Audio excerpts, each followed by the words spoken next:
Um, Behind the palatine process of the maxilla, we have two actual palatine bones. We have a couple of bones here in red. The darker, flatter red is the sphenoid bone. The brighter, more candy apple red bone here is the palatine bone.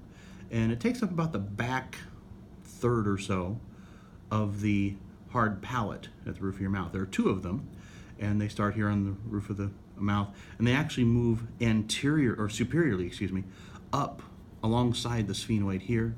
As you can see, if you look in there, the bright red there, got a little bit of a shadow there, and then bright red coming up here. So the bones are actually almost shaped like a letter L, like a capital letter L, like so. We can also see from the back here, this bone in orange is the posterior portion of the vomer bone. The vomer bone is one of a couple of structures that help to create your nasal septum, and we see it here in the back. And we can also, if we look up the nose, we see the orange bone kind of sticking out to here. It's actually shaped like an arrowhead, and it sticks out to this point. You can't really feel it on your own face because we have a prominence of the maxilla bone here, but you can see how the vomer bone comes on out. It, along with the perpendicular plate of the ethmoid and some cartilage, will make up the nasal septum that divides your nasal cavity up into two separate sides.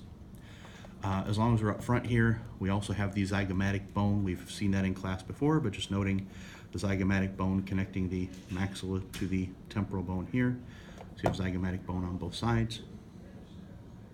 And we also have to look up inside the nasal cavity to see the inferior conchae. In class, we've talked about the fact that the superior and middle conchae are part of your ethmoid bone. The inferior conchae are separate nasal bones.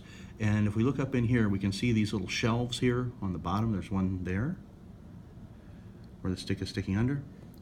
And again, one on the other side here, where the stick is under. Those are the inferior nasal conchae. All three conchae basically stick out on the sides of the nasal cavity to help you to swirl the air, which helps to warm it and moisten it and catch more debris from what you're breathing if you're breathing in through your nose.